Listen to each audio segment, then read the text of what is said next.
Pode no ar, eu sou Carla Arantes, vou comandar essa conversa de hoje com você, uma conversa do universo das engenharias, da agronomia, da geociência, que interessa não só os profissionais registrados no CREA, mas a toda a sociedade.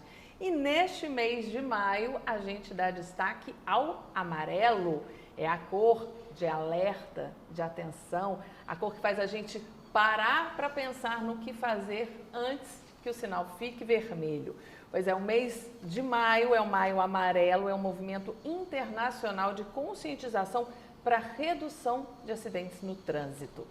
Antes de começar a entrevista, aquele pedido para você não se esquecer de curtir esse vídeo, já vai lá, dá o joinha pra gente, se inscreve no canal, ativa o sininho para receber as notificações, ficar por dentro sempre que tiver um CREAPod novo no ar. E você também pode acompanhar o nosso programa pelos tocadores de podcasts, onde quer que você esteja.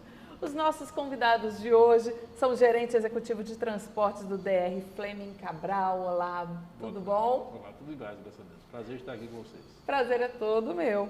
E o engenheiro civil, especialista em cidades inteligentes, André Agra. Seja muito bem-vindo, André. Obrigado pelo convite. Vamos começar a nossa conversa. Pois é, nosso Maio Amarelo, esse mês de conscientização, a gente fala de violência no trânsito. A avaliação de vocês, está melhorando, está piorando? Quais são os indicativos? Bem, o trânsito é necessário para todos. Alguém diz que o trânsito é só deslocamento entre um ponto e outro. Não é. Nós, como estamos já na barriga da nossa mãe, a gente já está em movimento. Então, essa mobilidade já começa naquele momento. Né? Então, é preciso realmente... Não é à toa que muita gente nasce dentro do carro, porque não deu tempo de chegar ao hospital. E recentemente aconteceu isso, né, cara? Exatamente. Então, essa questão da mobilidade, de movimentação, é necessária para o ser humano.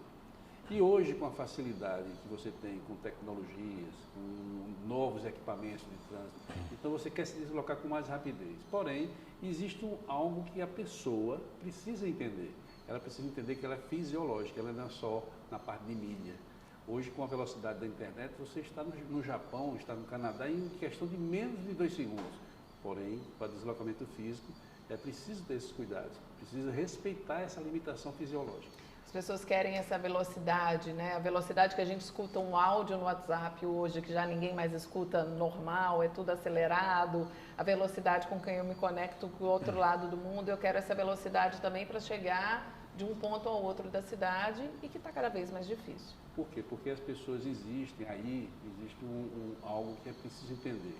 Quando existe a facilidade do deslocamento, a facilidade que eu digo no querer se deslocar, ele é preciso ter o quê? As condições de vias. Então, quantas pessoas trabalham no mesmo horário? Então, por que existem os horários de pico? Porque não existe até uma forma de, no futuro, distribuir essa entrada e saída de trabalho. Então, tudo isso pode ser repensado. Por quê? Porque todo mundo trabalha às 8 horas. Por que isso? Então, será que não é preciso ter uma mudança nesse sentido? Mudar alguns horários? E hoje, com o advento da internet, essa questão de home office facilitou pra caramba. Mas, mesmo assim, o trânsito continua com as suas complicações nesses horários. Então, até que ponto a gente pode mudar? Aí é onde vem a inteligência, né, para poder aplicar nas ações que a gente precisa deslocar. Mas, para isso, precisa ter o quê? Alguém que quer andar rápido e com o advento, lamentavelmente, com a pandemia, veio o advento de novas profissões.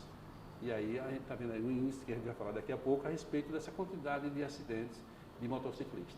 Pois é, essa questão da mobilidade é uma questão que eu quero falar muito ainda com o André, mas eu vou voltar a essa questão da percepção da violência no trânsito. Eu não vou falar nem de números absolutos, mas da percepção de violência, porque a gente vê muitos acidentes, alguns mais graves, outros menos graves. Então, como que a gente pode avaliar essa questão de violência no trânsito? Primeiro, você olha nos números da Paraíba. Por exemplo, a Paraíba, a gente teve em 2023, 781 óbitos, né? Chama-se acidentes letais no trânsito, que é um número alto. Agora, existem outros problemas. O ideal é que não tivesse nenhum. Não tivesse nenhum, né? foi até conversado anteriormente aqui do podcast e vai se voltar a conversa. Mas, assim, o que acontece? É que está começando a haver vamos dizer, o perfil da Paraíba, que fica mais fácil a gente entender, porque é a nossa casa, né? E Nordeste. A gente está percebendo o seguinte, que, primeiro, há um crescimento muito forte da frota de moto. Para você ter uma ideia, hoje, a Paraíba tem em torno aí de 1.593.000 veículos. Se você pensa aí, quase 40% é moto. Mas quando você vai para o interior, a Paraíba tem 223 municípios. Raciocina aí, só 33 tem formalmente, não vou dizer formal, mas talvez não de fato, o trânsito municipalizado. João Pessoa, para você ter uma ideia, a gente tem aí 20, da frota de João Pessoa hoje tem 476 mil veículos, tá certo? Desses, quase 9,7 é moto. Campinas já é 34. Mas quando você vai para o interior, esse percentual do moto chega a 50% a 60%. E aí tem um agravante que é muito forte. Qual é? Não se está usando capacete. Não usa capacete, são 3, 4, 5 pessoas numa moto, muitas crianças pequenas, às vezes criança de colo sendo transportada em moto. A gente entende a questão social da facilidade do transporte, mas a segurança precisava ser mais pensada, né? Isso aí tem um impacto muito forte. Eu fui secretário, eu passei uma época secretário de Obras e Planejamento em Campinas. E a gente fez o plano de mobilidade na época, que foi o 7º do Brasil a entregar em 2014. Mas veja, o que é que eu estou querendo dizer é o seguinte, é que mobilidade e saúde pública são duas áreas super casadas. Por quê? Se você for hoje no trauma de Campinas, de João Pessoa, de Recife ou de Natal, você vai ver que 70% do leito de UTI está ocupado, em média. Às vezes é um pouco a mais, um pouco a menos, mas geralmente é a mais, tá certo? É ocupado por acidente de moto. E um acidente de moto grave, com esfacelamento de ossos de face, chega a 57 dias de internação, que é o mesmo número do paciente da Covid grave. Você veja, a gente tem uma epidemia ou uma pandemia de acidente batendo na cara da gente, né? Tanto que na pandemia eu acompanhei de perto a ocupação da UTI do trauma de Campinas e basicamente os leitos zeraram para acidente, porque os carros estavam em casa, as motos principalmente, e você teve toda a ocupação pela Covid. Então, tu imaginas aí. Aí se tu observares que você junta aí homicídio, certo? Você junta acidente de trânsito e um crescimento de mais de 6% no suicídio de jovem no ano. A gente está matando ou sequelando a população da rede de 18 a 25, 30 anos, que seria o sustentáculo da força ativa no futuro próximo e o sustentáculo, vamos pensar assim, do ponto de vista até de previdência. Então, é um problema muito mais sério que as pessoas pensam. Só para encerrar essa primeira fala, você tem que dar como isso é sério. A gente dá um maior espanto em homicídio, né? Sim, mas o homicídio está caindo drasticamente. Na Paraíba, o CVLI está caindo. Uma pessoa se mantém alta, 30, 31 por 100 mil. Você vai ter casos como Cabedelo, Patos que estão destoando, mas Campinas caiu para 6,12 por 100 mil. E segundo os dados da Secretaria de Segurança Pública, em 2023 morreu mais gente de moto em Campina Grande do que por homicídio. Olha como é um problema sério só que o marketing é homicídio. E a gente trata como fatalidade. O problema do acidente de trânsito é esse. As pessoas, ele sofreu um acidente. Eu acho que não pode normalizar. Não se usa mais nem o nome acidente, né? Usa sinistro. Sinistro, Mas nessa situação, veja como uma coisa é mais grave ainda, como foi bem relatado aqui. A questão maior é que as pessoas perdendo a capacidade de se indignar ou de ter a sensibilidade de quem está na rua é uma pessoa, é uma vida. Então a pessoa passa a ser estatística, mais um. Hoje eu vi, a pessoa não sabe nem quem é. Eu vi 3 caídos hoje. Então isso começa a ficar uma coisa tão banal e as pessoas começaram agora a perceber que a coisa é muito mais séria e esse alerta vem sendo dado. É tanto que esta campanha do Maio Amarelo ela surgiu lá na década de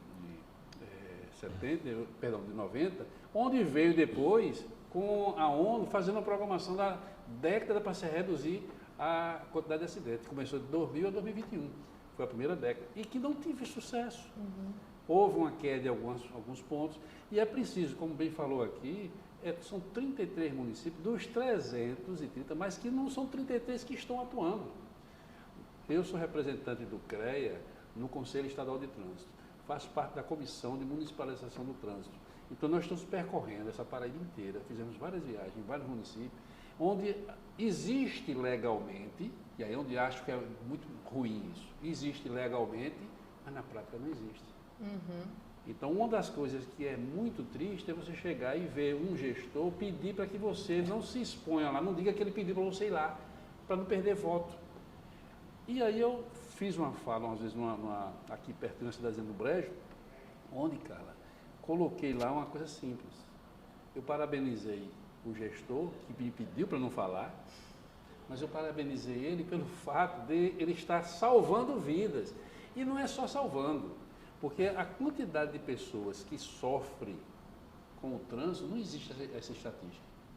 Existe de sequelado, existe de óbito, mas quantas pessoas sofrem? Quem daqui, nós três aqui, não tem uma sequela do trânsito? É verdade. Eu tenho. Então, a gente vem dessa coisa que está naturalizada. Então, aí é onde entra a importância das gestões, de sensibilizar. É realmente uma pandemia, é realmente uma coisa louca. Por quê? Porque nós que vivemos do trânsito, eu sou do DR da Paraíba, então a gente vivencia também esse lado da estrada, da rodovia. A gente vê o quanto as pessoas ali, elas deixaram o burro, o jumento, o cavalo e passaram para cima da moto. Aí diz o seguinte, ele é sabido, mas não é questão de ser sabido. A questão é que para usar aquele equipamento, precisa de quê? De ter habilidade. E as pessoas sobem em cima sem nenhum conhecimento. E uma das coisas que a gente faz várias palestras, para não alongar muito, a gente faz várias palestras dizendo o seguinte, olha, a gente pega o problema local. Se eu for aqui, por exemplo, para Guarabira, eu pego o problema local. Sim. Eu fui para São José de Caiana, é lá perto de Itaporanga, no sertão. A situação é diferente de Guarabira. Mas lá o problema existe. Existe a falta do uso do capacete, existe o acidentado, existe o sequelado, só que numa proporção menor. E aí uma coisa que é muito interessante, que a gente está estudando nos grupos de trabalho lá, é o seguinte, aquele cara que está dentro do sítio, ele não sofre acidente. Ele não sofre acidente dentro do sítio. Por quê? Porque a velocidade é baixíssima. Ele vai ali atrás do gado, vai ali atrás do bezerro, vai ali atrás da cabra, mas quando ele cruza a rodovia, que precisa do equipamento, que não usa, que precisa ter habilidade, que não tem. A direção defensiva. Então, tudo isso. Então, o que acontece? Ele se joga no risco. E aí, o que acontece? Aquilo que ele no jumento, ele não colocava 2, 3 filhos em cima, ele passa a colocar na moto. Então, aí vem outro problema sério, que é o quê? Usar o equipamento de forma inadequada. Você está usando a motocicleta para uma finalidade que não existia, tudo bem, mas dentro do sítio eu fico calado, até é possível. Porém, quando ele sai para uma rodovia, aí é outra coisa. E o interessante ali, que eu falei que São José de Caiana, ele sai, pega a rodovia PB, que é uma rodovia que tem uma velocidade mais baixa, e pega a Federal, que é que vai para Patos. Aí o número de acidente vai lá para cima. Por quê? Porque ele não sabe andar naquela velocidade. Então, isso é um conceito, por isso, a importância, quando se fala municipalização do trânsito, não é só o fato da multa. As pessoas jogam muito em cima da multa. Isso. Né? E acostumam. Fala a indústria da multa, exatamente. Então, não é isso. Então, o conceito se começa pela base, que é o quê? É disciplinar, educar, orientar. Depois, vem o quê? Primeiro, volta aqui, primeiro, tem que ter um mínimo de infraestrutura. Sim.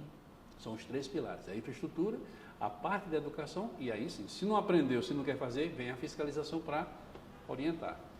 Certo. Vamos falar dessa nomenclatura, então. Por que não se fala mais acidente e usa o termo sinistro? Não, porque o acidente seria assim, como você disse, um acidente. Casual, né? E a maioria dos ocorridos, vamos dizer assim, são por imperícia, por imprudência, por excesso. Então é por erro mesmo. O cara provocou, ele não foi um acidente que aconteceu, que ele tropeçou e caiu, não. Então a ideia de que a gente pare de falar acidente é justamente para levar as pessoas à conscientização de que aquilo não é por acaso. Não foi para chamar a atenção e dizer, olha, não foi por acaso. Alguém foi responsável. Aí essa responsabilização não pode ser apenas uma punição. Porque, inclusive, desculpa te interromper, mas um acidente, né, um evento de grande repercussão que a gente vem acompanhando na mídia nacional, foi esse caso do motorista de um Porsche, que acabou a mais de 50 por hora numa avenida, batendo em outro carro, matou o motorista por aplicativo. E sem saber o que falar, eu acho, sem saber exatamente qual termo usar, muitos jornalistas falam o motorista que provocou o acidente, o acidente na rua, o acidente. Então, se a gente utilizar mais, porque o sinistro fica um nome, parece muito burocrático, né? O sinistro é quando você vai acionar o seu seguro e você usa o termo sinistro. Mas talvez se a gente usar mais com frequência esse termo, fique mais inteligível para as pessoas, de que, olha, não é um acidente porque não foi por acaso. Aquilo tem um motivo de ter acontecido. O enquadramento dele não foi culposo, né? Sim. Foi doloso, que a gente chama de tem um dolo real, né? O dolo real o real é quando você vai para matar mesmo. Né? O outro não é que ele foi matar, mas ele assumiu o risco. Aí enquadrou-se como doloso, né? Mas é uma coisa que você me pergunta, Carla, tu imaginas o seguinte, a incompatibilidade que existe hoje. Você compra uma Porsche para João Pessoa, ou você compra uma Ferrari, certo? O cara que tem uma Porsche, uma Ferrari, ele não viaja. Ele só viaja de avião, ou particular, ou de helicóptero. Então, eu vou comprar uma Porsche, uma Ferrari para andar dentro de João Pessoa, ou de Recife. Isso é um negócio meio estranho, né? Tu quer ver outra coisa?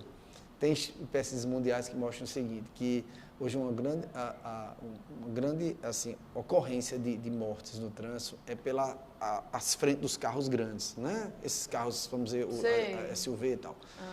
Você viu agora que criou sua nova moda, né? Você já percebeu que é a nova moda de carro, para você dizer que é chique. Qual é o seu carro? Nossa. É uma RAM.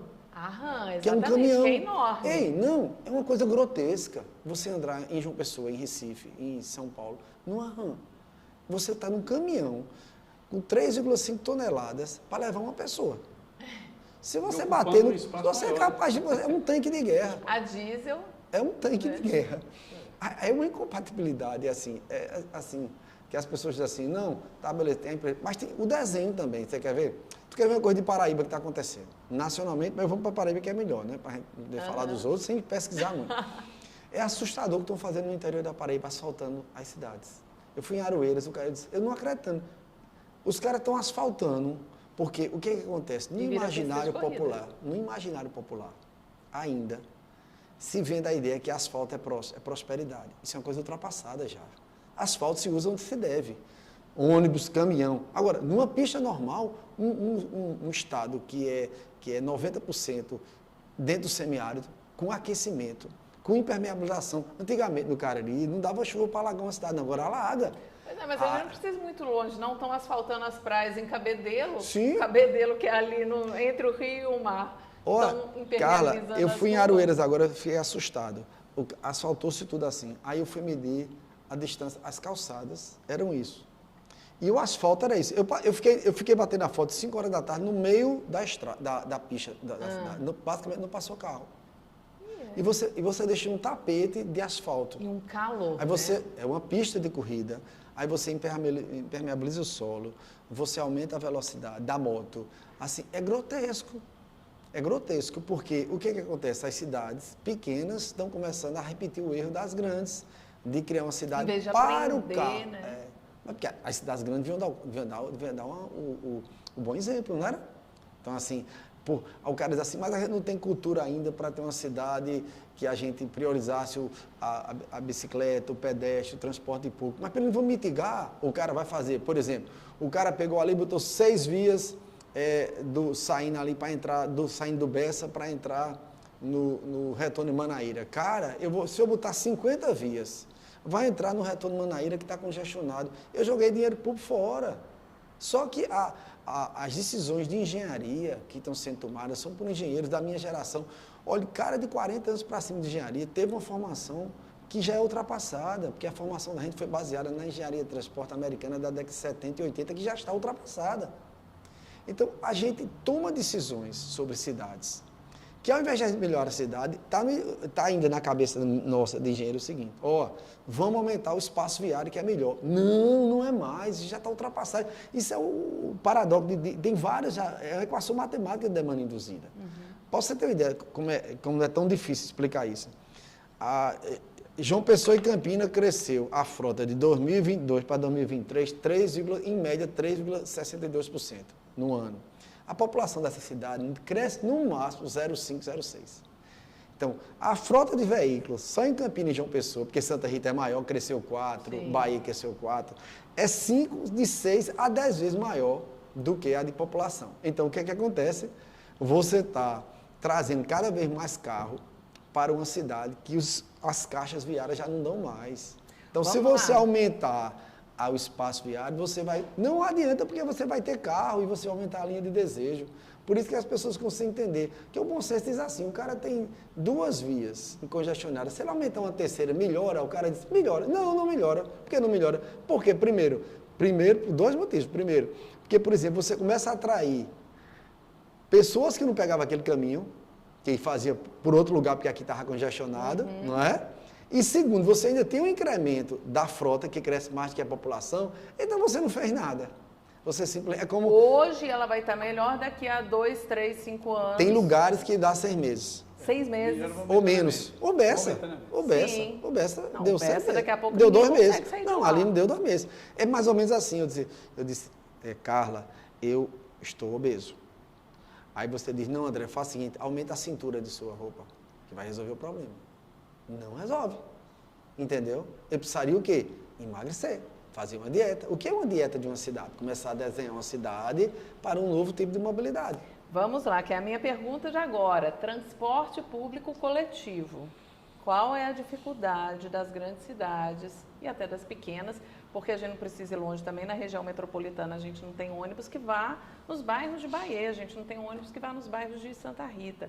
Qual é a dificuldade dessas cidades de implementarem um transporte público coletivo com qualidade e com preço justo? Aí é onde entra o grande... Estou pedindo muito. Não, isso é natural e é necessário.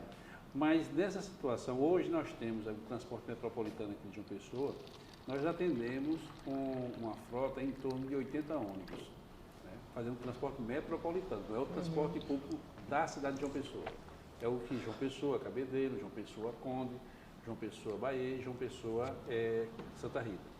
Então, o que nós temos aí, o André falou com muita competência, né, e segurança, é a questão dessas vias, porque quando você coloca um ônibus até melhor fisicamente da sua estrutura, mas ele não tem a via para percorrer com o tempo útil, ele desqualifica a qualidade do ônibus, por melhor que ele seja. Né? Se for um ônibus com ar-condicionado, se ele tiver isso, mas é o tempo que ele leva, o desconforto. Aí vem outro problema, que aí é onde entram muitos questionamentos nos países de terceiro mundo, é a segurança desse ônibus. O transporte público eu faço com segurança, eu consigo me deslocar com segurança, eu consigo me deslocar com agilidade.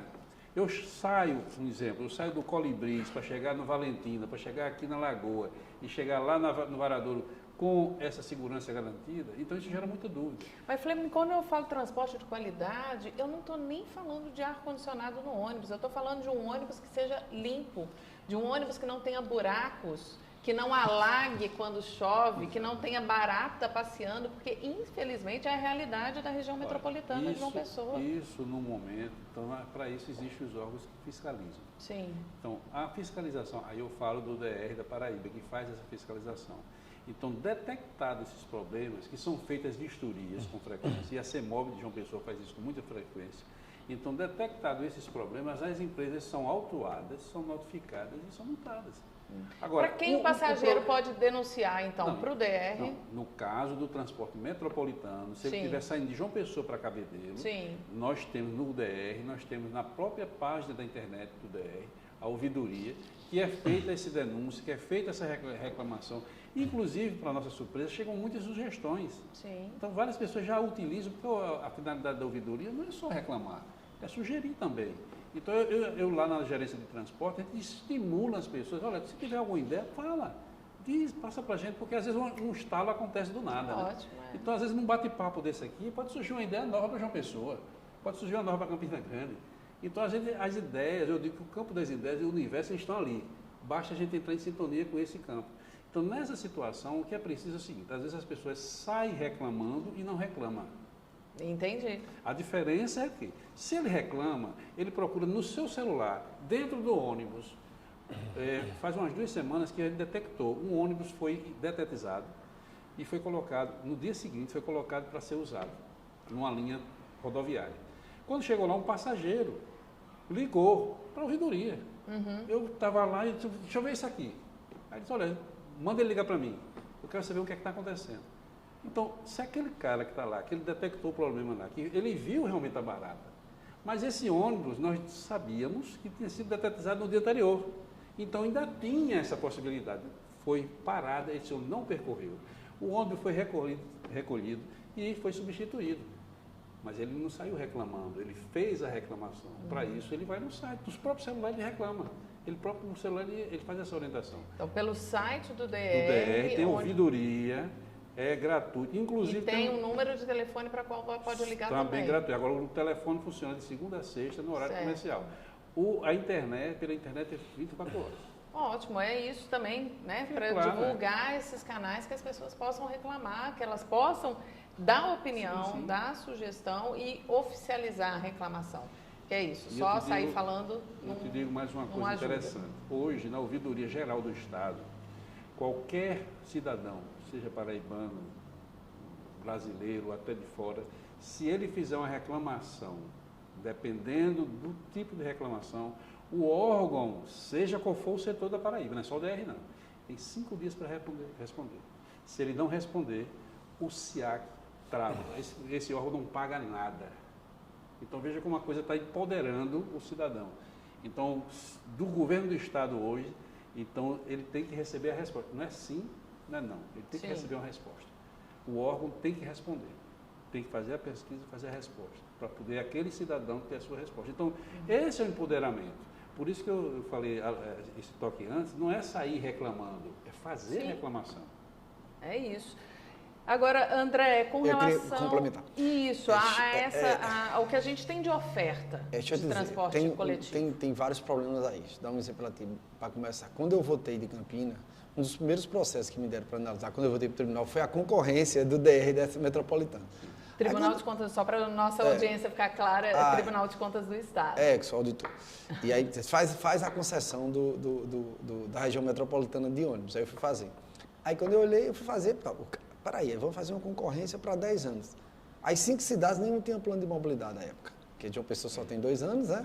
Cabelo ele está fazendo agora, Conde nenhuma tinha. Aí eu disse, recomendo a primeira coisa, como é que eu vou planejar? Como se planejou 10 anos sem um plano de mobilidade dos municípios?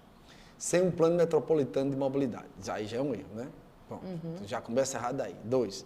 Porque não dá para pensar João Pessoa, independente de Cabedelo, independente de Bahia, né? É uma coisa só. Você quer ver um exemplo bem simples, que a gente já conversou sobre isso?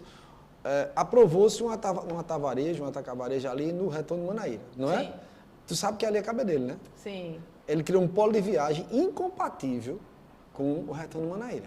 Quer dizer, uma cidade aprovou um projeto ali que não cabe, nem é bom economicamente para a cidade.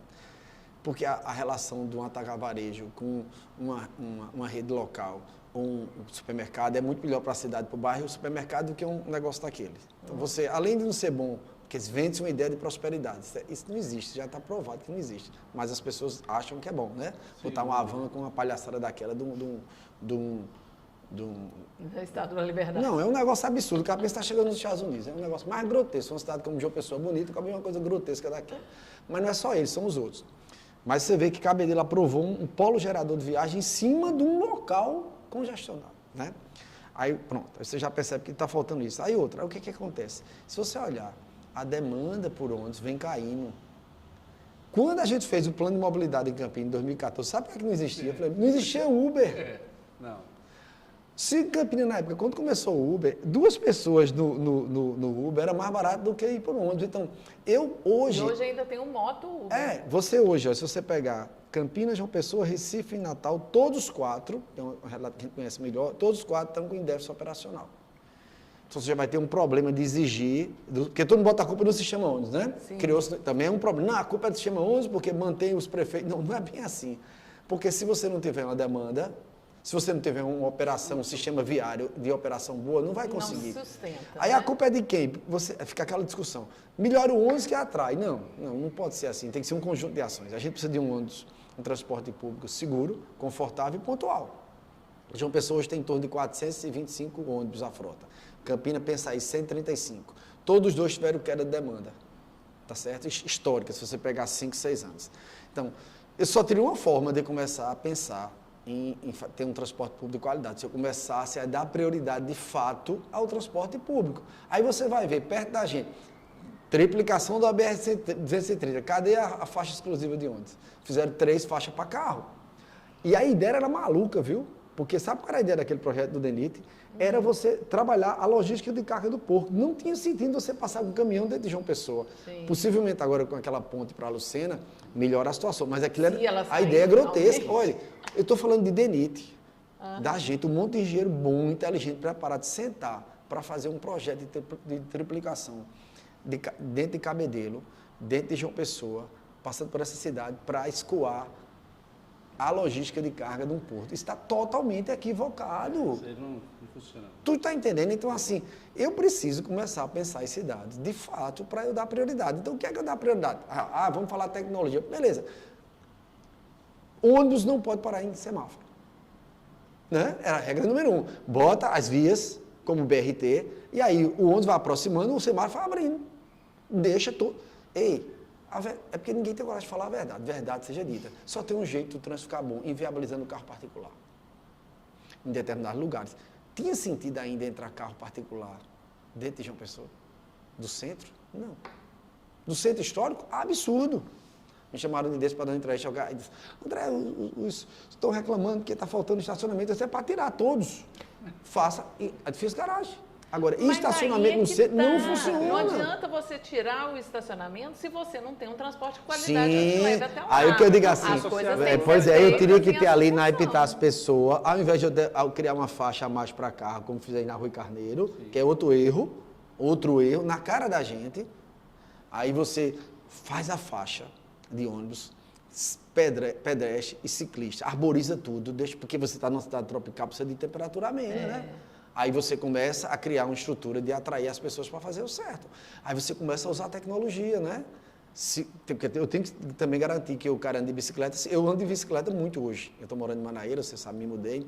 Faço quase tudo de bicicleta. Mas é uma aventura urbana. Ninguém respeita, cara. É muito difícil. Ninguém respeita. É um negócio impressionante. Eu tenho medo de andar impressionante. Então, assim, eu chego ali no supermercado, parece que eu sou um alienígena, porque eu vou fazer feira de bicicleta. No começo, o povo ficava olhando para mim. Teve uma pessoa que falou inglês comigo. Vocês deve ser algum traficante que veio de fora.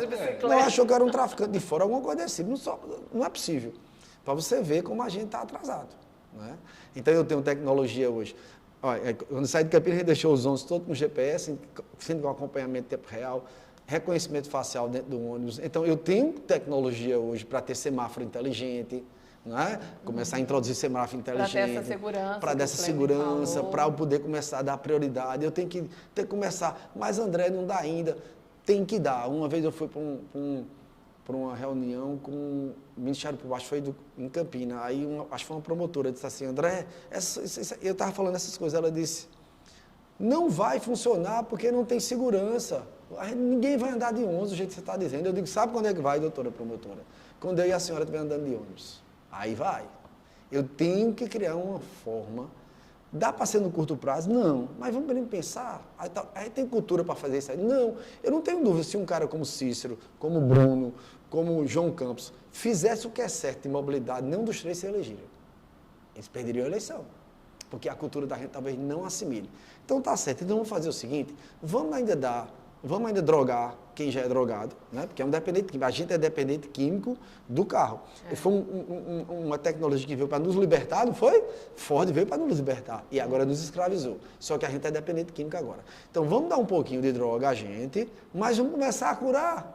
Né? Vamos começar a estimular, melhorar as calçadas, né? Plantar mais árvore, respeitar o pedestre, começar a ajeitar mais os ônibus.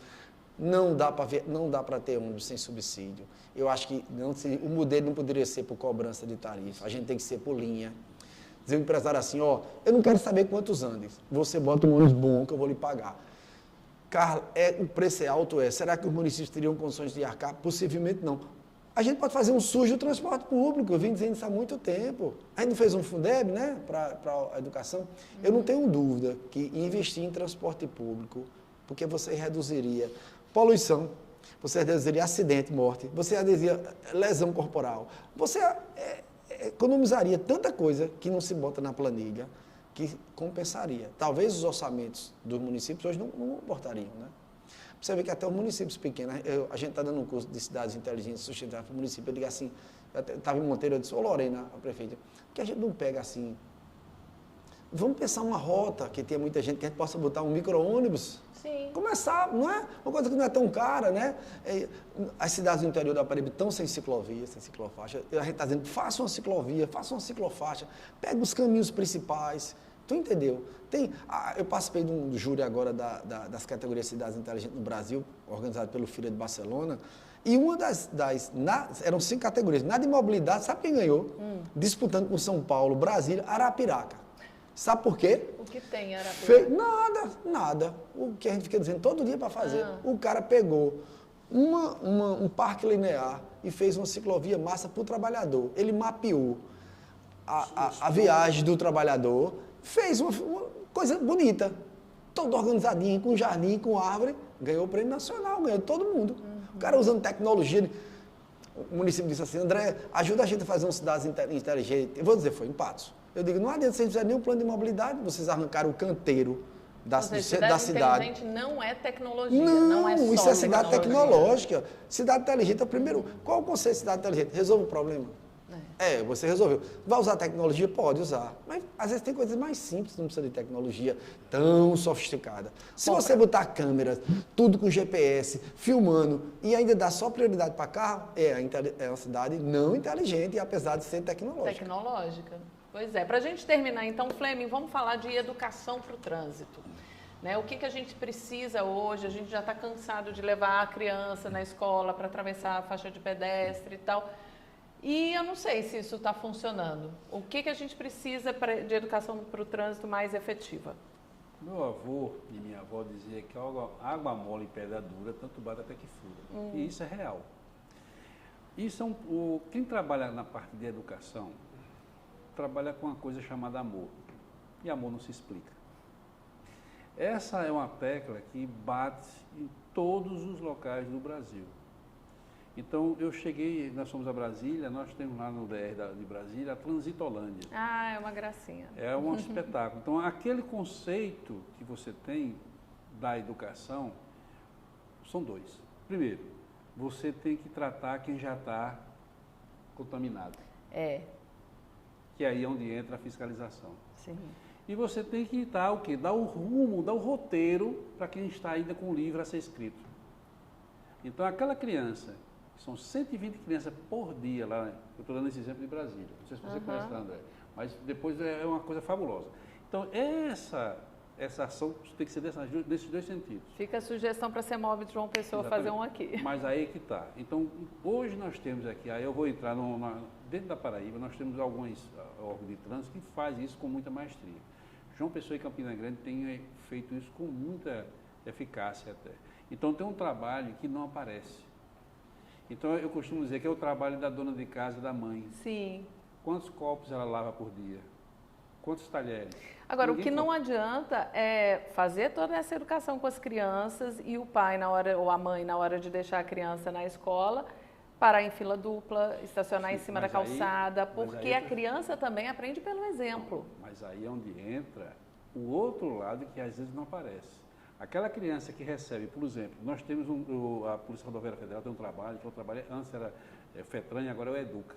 Então ela tem um talãozinho de multa para a criança.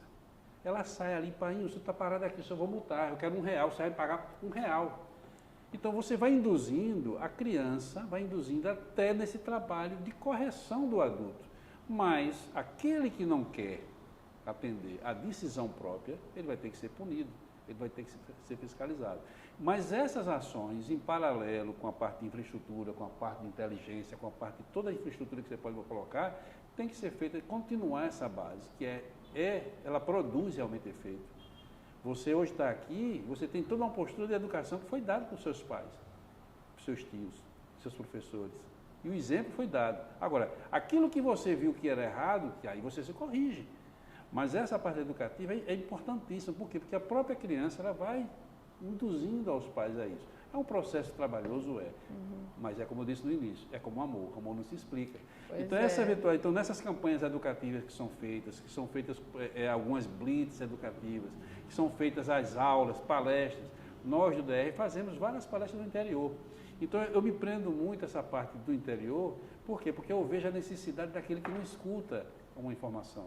Tem pessoas que eu não sabia, eu estou em cima da moto, não sabia.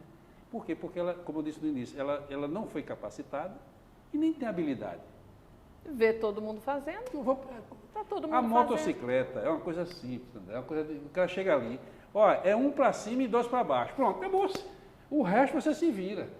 Quer parar, aperta aqui. Pronto. Então é esse tipo de conceito, aí onde entra a parte educativa.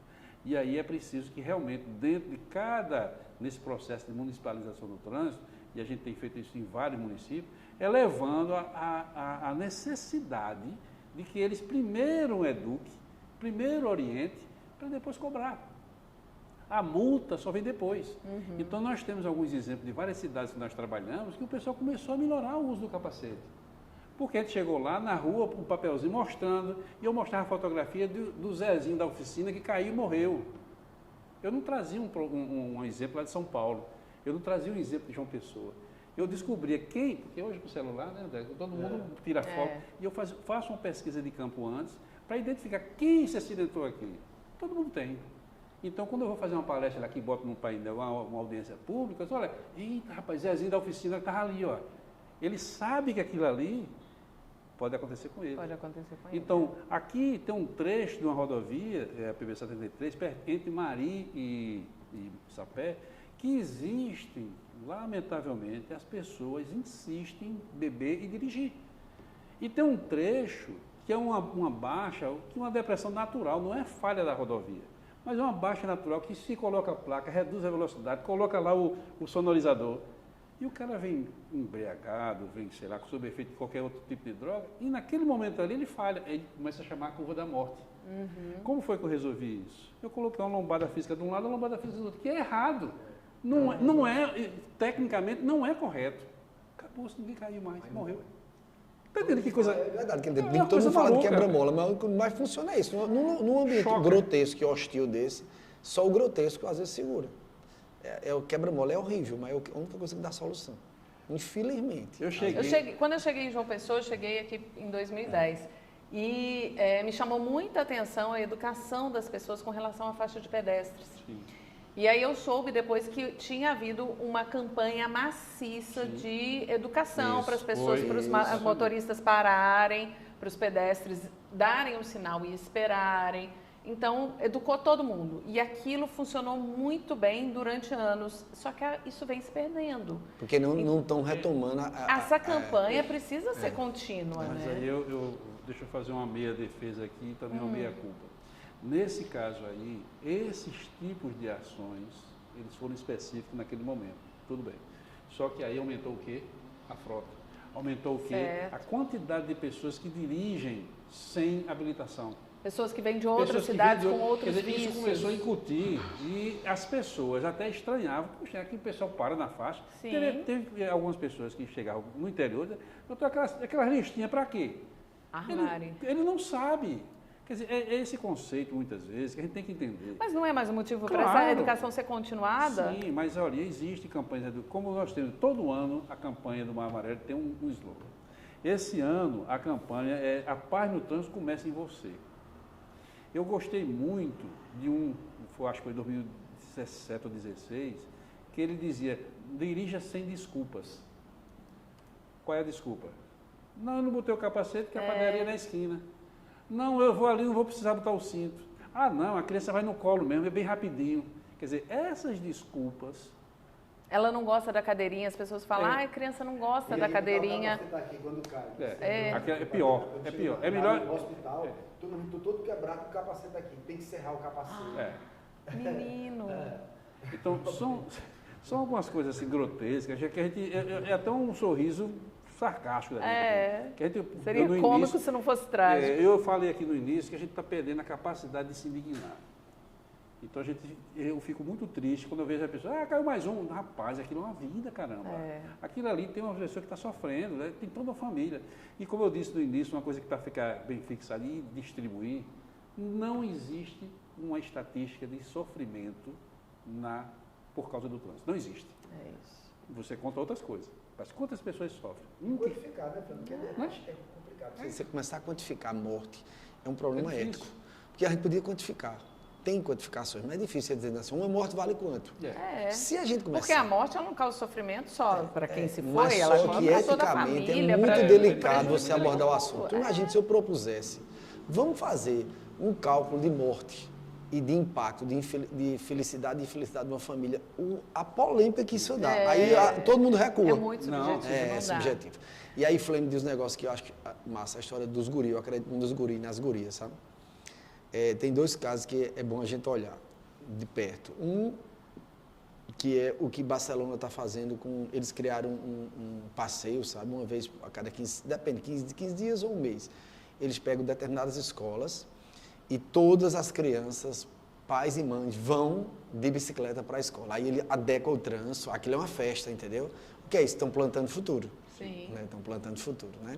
Então, assim, é massa se tu vê a experiência. Aí eles percebem, quando eles ficam num ambiente que eles podem compartilhar, porque está uma proteção da Polícia de Trânsito, da Secretaria de Mobilidade de Barcelona, aí você vê a coisa andar legal. Mas Medellín foi mais ousada, né?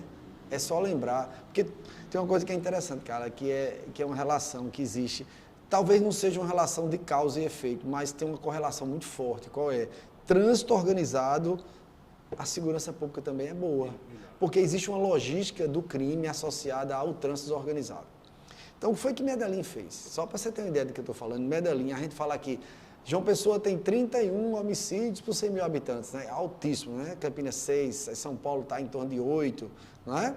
São números absurdos, né? Aí você vai ver a capital do agronegócio é a pior do Brasil, né? Mas a gente está falando em números grotescos, né? Mas Medellín eram 338 por 100 mil. Olha, era 10 vezes. Caiu para 11. Agora, por exemplo, lá, eles usaram o desenho urbano, a mobilidade urbana como aliado. Começaram a pacificar o trânsito também. Então, por exemplo, tem lugares lá, tem corredores que só entra ônibus, nem moto entra. Porque, o que é que acontece às vezes? A moto é complexa do ponto de vista do crime, né? Porque você chega pela contramão rápido, né? E eu vi um município essa semana, me disse, eu estava numa palestra da semana passada, um pessoal do município disse assim, André, a gente começou a exigir capacete, aí começou a aumentar os assaltos. Eu disse, não diga isso não, pelo amor de Deus. A gente tem que resolver o problema. Você sabe que São Bento, a primeira viatura, quando municipalizou, a primeira viatura que foi comprada, o crime organizado tocou fogo. E disse, o prefeito me disse lá, disse a gente, olha, dessa vez a gente tocou fogo na viatura, na próxima a gente vai tocar com os amarelinhos dentro. Tu tá vendo que não é fácil? Aí eu disse lá, mas a gente precisa trabalhar. Esse negócio que tu dissesse é massa mesmo. Tu imagina, isso que ele disse assim, se pudesse, o cara dissesse assim, convencesse as pessoas que sofreram acidente, deixa a gente usar a tua imagem, o cara estampasse na pista lá. André, no mar de Manaíra, tá na UTI, ele passou no toque, como ele ficou? Blá! Talvez, né? Para chocar. Talvez. Gente, desculpa, eu preciso encerrar, já estão me falando aqui que eu estourei muito. Esse assunto é muito... O nosso tempo, mas eu vou convidar vocês para voltar em outra oportunidade para a gente continuar essa conversa que realmente a gente pode aí pegar um tema mais específico, porque dessa vez ficou muito abrangente e é muita coisa para falar, né, Flame? Eu espero chegar aqui com números melhores. Né? Eu espero então, também. A gente vai estar batalhando e aí eu quero ir aqui usando a audiência, parabenizar todas as equipes que estão trabalhando com amor, com dedicação, e essas pessoas que vão lá no front, que estão lá no sol, na chuva, essas pessoas que estão lá, os agentes aqui da CEMOB, seja lá do STTP de Campina Grande, são pessoas que vivem por amor. Então, essa dedicação, como eu expliquei no início, não consegue explicar o amor. O amor é ação, o amor é querer e o amor é fazer. Então, essa ação é a ação de fazer o melhor. Por isso que nós precisamos de um trânsito mais humanizado e vamos fazer o possível para não ficar só contabilizando. Isso. Bom, e aproveitar também e falar, o Flame falou muito bem sobre a questão do reclamar, das pessoas se envolverem mais, das pessoas oficializarem essas questões. Aqui em João Pessoa tem um serviço do COT da CEMOB que funciona muito bem. Se você vir algum problema de trânsito, carro estacionado em local proibido, enfim, qualquer questão relacionada ao trânsito, você avisa o COT pelo WhatsApp. Eu não vou saber falar o número aqui exato, mas a gente vai procurar para colocar aqui na tela. E que funciona muito bem também. Eu mesma já usei e já vi lá o agente indo fazer a fiscalização. Eu aproveito aqui um serviço muito bacana. Eu aproveito aqui, me interrompendo um pouco, fazendo tipo o papel de fã também, né? Porque eu sempre admirava a sua postura, né, para fazer e não sabia que você era tão competente. Mas, além disso, é preciso, só para finalizar mesmo, claro. Além disso, fica a chamada que é importantíssima. Não saia reclamando, vá reclamar. Exatamente. Excelente. Procura a ouvidoria, procura um telefone para reclamar. Não fique reclamando apenas, porque sair reclamando não vai adiantar. Procura o órgão responsável, seja o DR, seja a CEMOB, seja quem for, seja até o Ministério Público, sei lá, o quem for. É importante que a gente faça a reclamação para encontrar um caminho de solução. Já estou com o telefone aqui do COT da CEMOB para quem quiser anotar aí, e o número do WhatsApp é o 98760-2134, 98760-2134, é o número da CEMOB que recebe registros de reclamações relacionadas ao trânsito. André, para encerrar, suas considerações finais. Não, como você disse, é muito assunto. E tem um assunto que eu queria só deixar o insight, para não esquecer. Todas as estatísticas dizem o seguinte, que quem mais anda de ônibus é a mulher. Que ela vai para deixar os filhos na escola, ela tem uma série de atividades mais. Então, a segurança e o combate ao assédio e à violência contra a mulher é fundamental nisso. Eu não posso deixar uma mulher assim, em situação de fragilidade numa parada de ônibus. Uma pessoa tem 2.000 paradas. Eu não posso não ter dispositivos como o aplicativo Júlia, por exemplo, que combate, que é da STTP de Campinas, que é um trabalho que desenvolve para poder você evitar que a mulher seja... Tu imagina, já está ruim o transporte público, e a pessoa que usa, eu ainda maltratá-la e arriscar assediá-la. Então, assim, a proteção da mulher é fundamental para o sucesso do sistema ônibus. Um assunto que precisa ser mais evoluído e discutido. Vamos voltar, vamos trazer esse assunto novamente no CREAPOD. Outro número para você anotar quando precisar é o da ouvidoria do DR. Então, são assuntos relacionados às rodovias que cortam o estado, 0800 083 0789, 0800 083 0789. André Agra, muito obrigada. Fleming Cabral, muito obrigada. Até a próxima e muitíssimo obrigada a você que acompanhou o nosso CREAPOD até aqui. Não deixe de curtir o nosso vídeo no YouTube, dar 5 estrelas no Spotify, curtir e compartilhar em todas as plataformas de áudio para a gente levar esse conteúdo e toda essa informação a cada vez mais pessoas. A produção do CREAPOD é minha e de Manuel Nóbrega, a realização é do CREAPB, a captação e edição é da 104 Filmes, o agradecimento especial a Belo Jardim, que trouxe o paisagismo aqui para o nosso estúdio. Siga Belo Jardim JP no Instagram e semana que vem eu estou de volta. Até lá!